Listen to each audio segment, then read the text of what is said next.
Welcome to SDH's coverage of the NPSL Southeast. It is a season where one of the teams in the conference has made it through to the national semifinals in Apotheos. We'll get into how they got out of conference coming up in just a little bit. But what we're going to do is we're going to put a bow on the entire season, catch up with folks from a couple of different teams, and get you prepped for our coverage of the national semifinals as they're coming up here in short order. So let's start things off with the match that determined who was going to advance to Naples, Florida, to be a part of the Southeast Conference play-in to figure out who was going to win the entire region. So it came down to Georgia Revolution and Apotheos. Here's your highlights. Trust me, there's a lot of them. The game went a while. Jared Smith and Ben McKittrick on the call, courtesy of our friends at Apotheos 11 Sports and the NPSL. Ball eventually rattles around, and it's Sandoval trying to win it. Sandoval is unable to win it. A chance to get forward. Great ball, Shora. Shora shoots. Shora scores!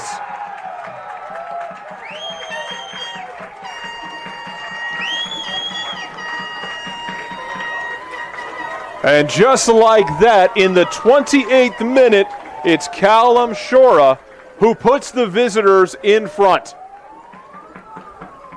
Well, let's talk about Jordan Beam. He wins the ball in the midfield. He earned the foul. The referee plays a great advantage as Beam was able to pick out Shora, and he takes one touch and just rifles it into the far post. Nothing Plytez could do. It's phenomenal striker play from Callum Shora. And the Revs strike first. Didn't have the great angle up here, but it did look like a foul, and now it's a great opportunity to go 2-0 up early on in the second half and completely take the momentum back, because Apotheos started the better two teams so far. Well, it's a dangerous position for Apotheos. It is a dream position for the Revs. From the spot, Callum Shora. Henry Plytez in goal. Shora steps up, shoots, saved off the line, and Trump puts back. Oh, what another save! And then it's finally put into the back of the net, and it's Aaron Witten. It's Herculean efforts from Henry Plytez that don't pay off in the end, and it is 2-0 to the visitors. And the craziest thing about it, he almost made the third save. He almost made the third save and just needed a little bit bigger of a fingertip. And at some point, if you're Plytez, you make one save, you make two saves. Where's your team? I mean, everyone's crashing into the box. Eventually, someone's got to clear it out, and the Revs were just quicker to it. Your goalkeeper's putting on, as you said, a Herculean performance in net. And still 2-0 to the Revs, and it's Witten. Been so good on the poaching sides this season, and he finally has. It's been a quiet game, and he finally gets his chance, and he wasn't going to miss from there. But it's two unbelievable saves, and then it's Aaron Witten in the 50th minute who gives the visitors that 2-0 lead. And, man, Ben, it's not as much as it's that second goal, man. It's the way it happened. And now a chance to get going forward for the visitors once again. Okonkwo, though, steals it. Okonkwo with a chance. It's harder for him to get low, but he's got that longer frame, so he's able to reach the corner easier to someone like Plytez. And it's Aaron Witten who's come off the second goal scorer, the goal that gave them cushion and a great brave finish after Plytez had made two impossible almost saves off the penalty, and now it's Diakite who loses the ball but gets it back. Camden charging in. Camden looking for options. Sandoval trying to turn. Sandoval shoots. Score!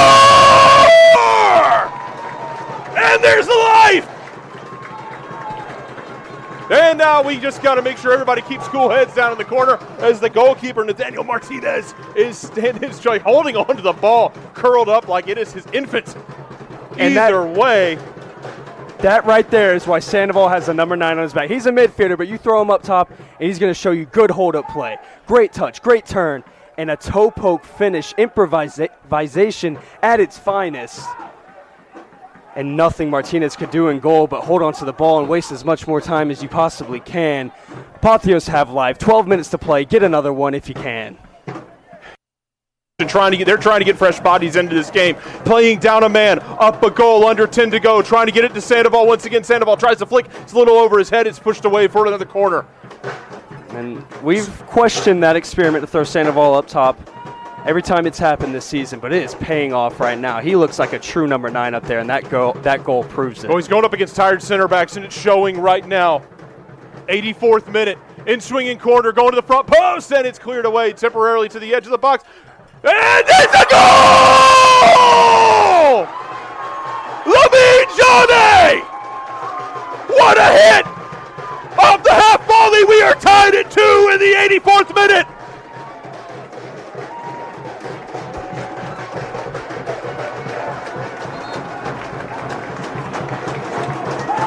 What a hit! On any level, that kind of volley is nearly impossible, and Johnny, with the biggest game on the line, nails it under Martinez to make it 2-2. Left foot, brings it out of the sky. I mean, come on, are you kidding me? Might even be able to catch him off guard with a far post. He takes a shot, and it's off the bar and out! Oh my gosh, I think I hit the upper 90! Oh my goodness! And now it's got to be good defending. And it's great defending from Mohamed Diakite, who somehow keeps Justin Guest from laying that ball off for what would have been a 1v1. Lamine Johnny, we're right back into it. We'll get back to the ball off the crossbar in a second. Johnny, inside. Sumo, turning, shooting. Goal!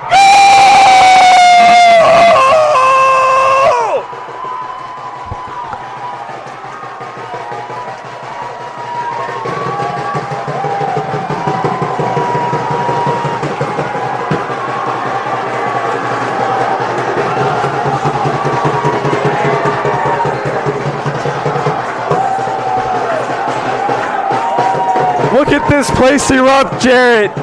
The fans on the field, everyone going insane. You can see what that goal from Anthony Sumo Jr. means to the Kennesaw faithful.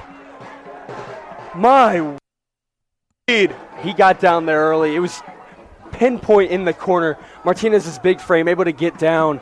He read Diakite's mind and made a huge save, and now momentum has completely shifted.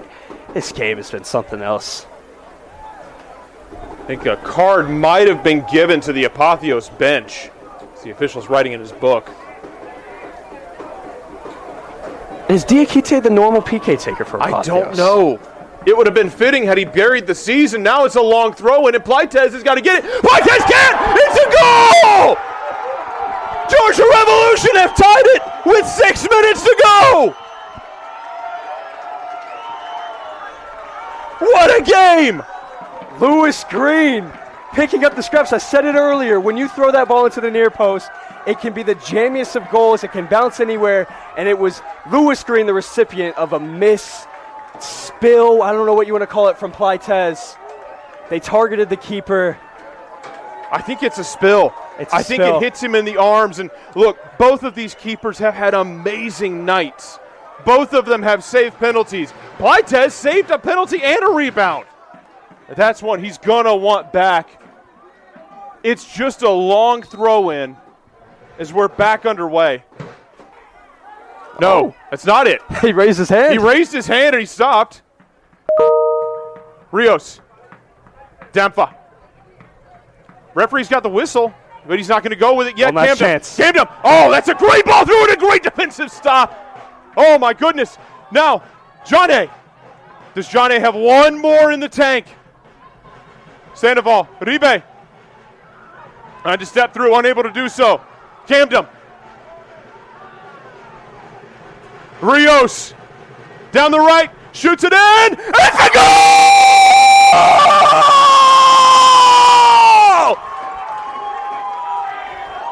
I'm going to pass out.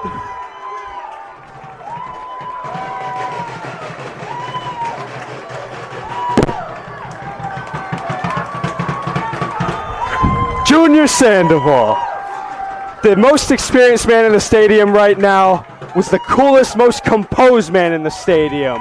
When that ball came from Rios, he had one thing in his mind, and that was putting it past Martinez on the first touch effort. You saw him do the Ronaldo celebration, shushing the crowd now. He's hearing all of it from the Revolution fans, but look at the cheer in the Apotheos fans. We've seen everything tonight, Jarrett. Penalties missed, late equalizers, and there it was from Sandoval, sending his team to the South Region semifinals. So Apotheos wins the conference. Therefore, they would advance to the Final Four in the South to try to find a way to make it to the national semifinals. They would, in fact, do that, knocking off Naples United in the first round and then knocking off their opponent the next time through in the round of 16, or in the round of 8. So they are now in the Final Four. But what we decided to do was catch up with the flip side and talk to a couple of teams that made the playoffs and what it was like for them in their seasons and what it was like to fight for a chance to make it out of conference as the one who would defend the conference in a region playoff. So we went to McDonough, caught up with head coach of the Georgia Revolution, Jack Marchant, about the match and about the season. Here's our talk. So how crazy was it? I mean, folks are looking at the box score and they're looking at social media and it's like all over the place. How crazy was this final? Very. Emotions were all over the place. Again, winning, tying, losing, penalty saves, last minute equalizers, last minute goals. I mean, it had everything for the neutral. Absolutely everything. It was a brilliant final. So what do you think that final says in microcosm about the conference in and of itself and the season on the whole? I'd like to think the semi-final and the final summed up the Southeast Conference in a nutshell. I mean, crazy, absolute crazy. I think from a Revs perspective, I mean, we were 2-0 up and in complete control of the game, and a red card changes everything. But the spirit that we showed to be pegged back to 2-2, even though we were 2-0 up, to be pegged back to 2-2, to then go down in overtime. Nate saves a penalty, which gives us that belief to then go find the equalizer, and then it's just tiredness that kills us. But after Wednesday night, I'm not surprised. We left everything out there, and we couldn't have given it any more. So now that you've had a couple days to kind of decompress and look back at the season and all of that, what will you take with you from this 2023 season that you can apply to future years, you think? I think we've seen the whole spectrum now over the course of my 2 years at the Revs, and now it's a case of putting it together.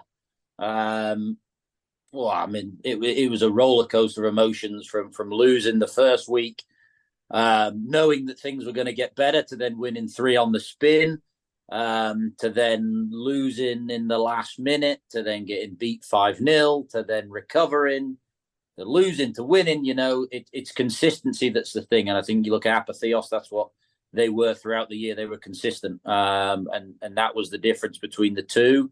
And ultimately, again, it gave them the advantage in terms of they played Wednesday and Saturday at home in the playoffs. You know, we had to go 5.5 hours up to Boone, and we got the job done up there. But then you turn around and have to play 2 days later up in Kennesaw, which is still a good 2 hours from McDonough. So again, looking at back on Saturday, we had 3 or 4 very key players for us on the bench after 70, 75 minutes because they just had nothing left to give.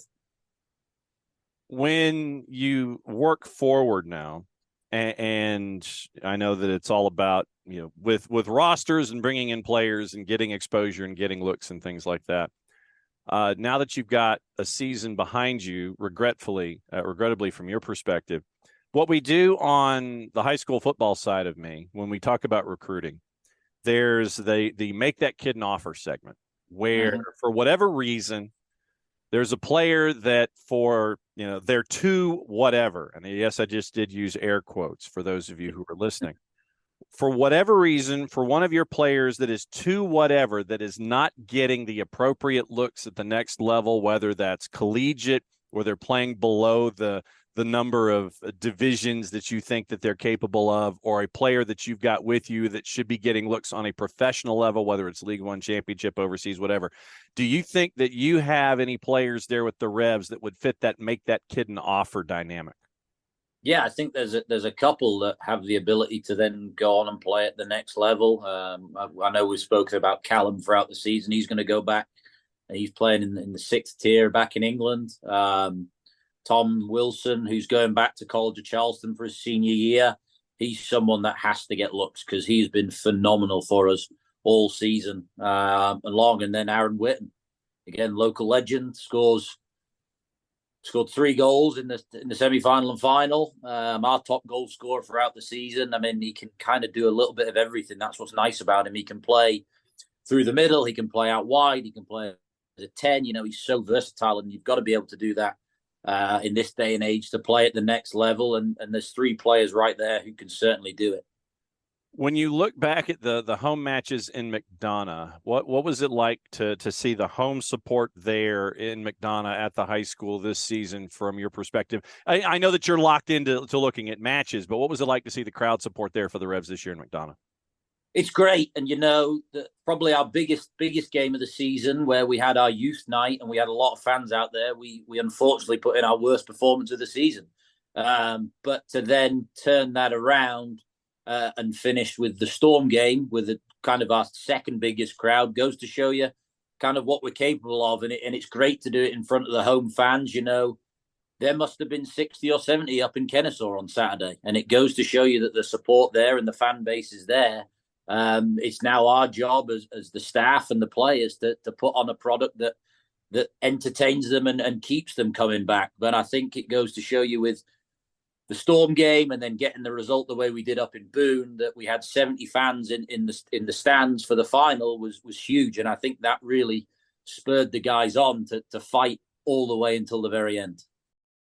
And then here's a part of the interview that we got to have with Steve Gummer, one of the coaches for Charlottetown Hops. We've followed Charlottetown all season long, and here's part of the conversation that we had involving Charlottetown, how it came to be, how it's a part of hanging out there at CSA, the Charlotte Soccer Academy's Ortho Carolina pitch, and what it was like to be a part of something from the ground up. Here's part of that conversation. So let me ask you this. When you look back at the season on the whole, what was it like to birth this child, as we call the Hops an expansion franchise, a first-year club? What was it like to birth this child, bring it through this first season of the NPSL, which in itself on the field is a sprint, but all the planning and everything and getting all that rushed and getting into a postseason situation? What was this first season like for everybody? Well, I think, John, first and foremost, when it started, it was, okay, let's put a roster together. Let's start the program. There were lots of conversations about how we wanted the end product to look like. Matt and Casey, who we've known in the community for many years, came to us at Charlotte Soccer Academy about hosting and using our facilities first and foremost. So that was the first thing that really was cemented, was actually getting Ortho Carolina as a home facility, and a training site. Obviously, here we've got 6 full-time pitches, 6-foot pitches, floodlights. We have a stadium field. We have a state-of-the-art kind of office building, gymnasium down below, locker rooms. So all of the infrastructure was put in place for us really to build a program and to build a team, which could, one, not only be great on the field, but everything in behind the scenes and everything else was really paying into dividends into doing that. Matt then, asked me to get involved. Morteza was named as the head coach. I was certainly interested as our CSA Academy director, because I'm very much focused on the development of youth. And we've put players into Charlotte FC, other MLS academies, also college. And that's the main thing really for a youth club, is to put them into college. We all know that the NPSL is made up heavily of college players that want to play competitive soccer during the summer, want to play at a really good level, and continue their fitness, their development, and their growth. So those were kind of the ingredients that really kind of stimulated myself. We then had the hard part of maybe putting the roster together. Now, a lot of the teams in the league, as we know, start putting their rosters together maybe late November, early December, before the turn of the year. So we're a little bit behind the 8 ball coming in. I think it was maybe late March, maybe. So we had to do that. So we scratched our heads together. We started thinking about alumni players. We brought in some players that had played for the club that were in college initially. So we had to navigate through the areas where, when would they be back in town? When the league started, I think May 1st. Some players weren't here then. Another key ingredient to the staff was Zane. Zane come in from Winthrop, who had experience in USL2, NPSL down in Texas. So he had some good leads with some international players, some French players that came up. We got them locked in real early. So obviously that then opens up another kind of hurdle, which was where we're going to house these players. So obviously at Winthrop, there were players there that were leaving for the summer. So we managed to work a few kind of avenues to get some accommodation available for the players coming in. So that really brought us in, 3 or 4. We had 2 or 3 open tryouts, at Ortho Carolina here, where we had good response. We had, maybe 50 or 60 players come on the 3 tryouts. Out of that, we picked up our 2 central defenders, Joe Pickering and Julian Sandel, who another Frenchman, an Englishman, that had finished, Joe had just finished his college career and was working in the corporate world in Charlotte, so he wanted to play. And then we had Julian, who come in from Lander, who was a player there. So with those, the 3 Frenchmen from Texas, our other Frenchman from Lander, Julian, that gave us a good, bedrock to start with 5 players. And then, after that, it was recruiting other players. That Matt, obviously being a former college coach at Davidson for many years, successful up there, and being involved with Richmond Kickers, had some leads. So it was really a collaborated effort. And I think that's been one of the key ingredients to the first season. Is it's been a collective collaboration of effort of 5 or 6 people that are all pulling in the same direction with different avenues, different leads to pull everybody together. And then, come the first day, although we went to Georgia with just 12 or 13 players because other college players weren't back in time, that kicked the season off, and then we've really built from there on out. What was the biggest lesson you think you guys learned putting a franchise together and getting it off the ground? I think from a technical standpoint, it's be prepared, do things early, get people in place maybe quicker. Just by necessity, we were a little bit behind the 8 ball. So planning for next year, I think we'll start looking to build the roster a little bit earlier. The one good thing about your first year and coming in, there were no expectations. We just wanted to get it off the ground and running. So I think from, stepping off the field, which is not my department, but Matt, Casey, Hitch, who has done this many times with different franchises across the country and been successful with it, and one real local in Appalachian FC, has a track record, knows the market. So his leadership from that point of view is very, very vital, which is good.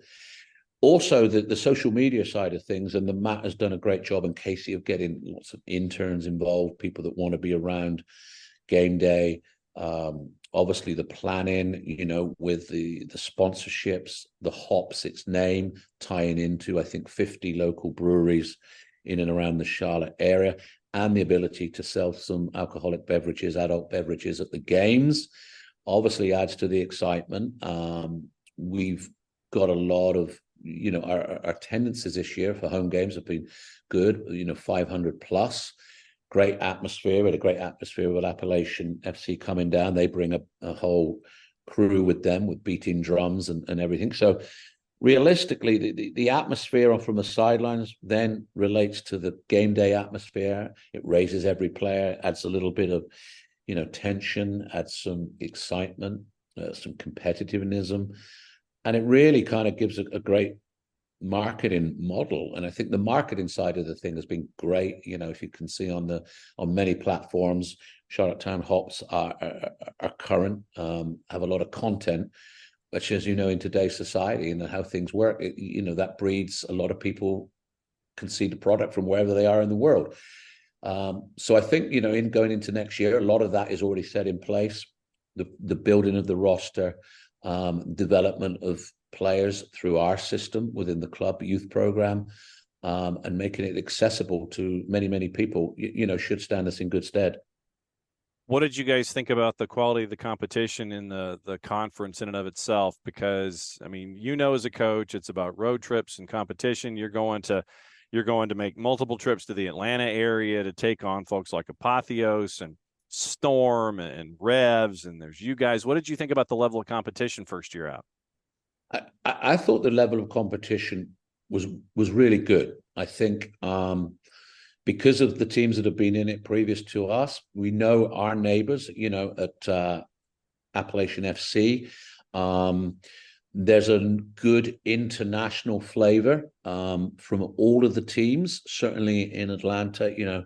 Apotheos have a very international flavor. They have a very varied roster.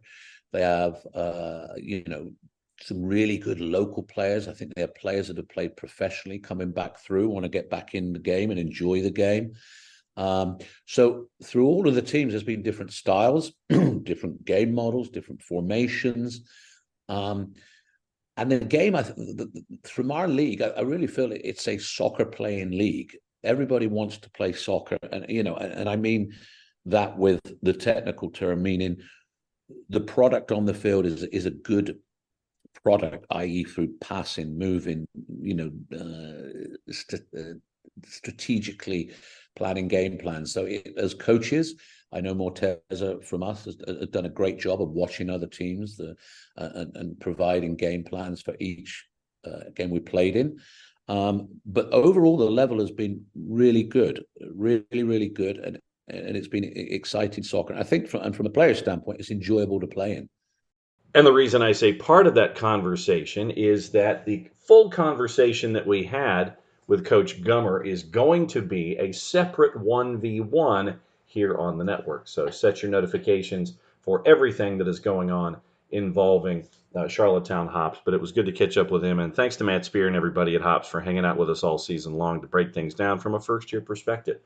So that is your look at the NPSL Southeast. You know that who won the South region. It's Apotheos. They're going to the national semifinals, and we'll cover that coming up this week. So for everybody here at SDH, thanks for being a part of everything when it comes to the NPSL Southeast all season long, following each of the 6 teams and what it was like to see one of the teams make it on a national scale.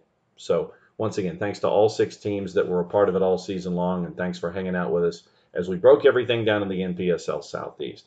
If you're in market once again and can be there to catch one of these franchises, please do, because it's great to see everyone as they're trying to chase after that next stage of their careers. And so it was really fun to catch up with everybody all season long. Thanks to all of the teams and all the franchises that were a part of things in the NPSL Southeast all season long. Next stop for us, the national semifinals. But for those of us here at SDH, thanks for hanging out with us in our coverage of the NPSL Southeast. Play it safe, everybody. Enjoy the games.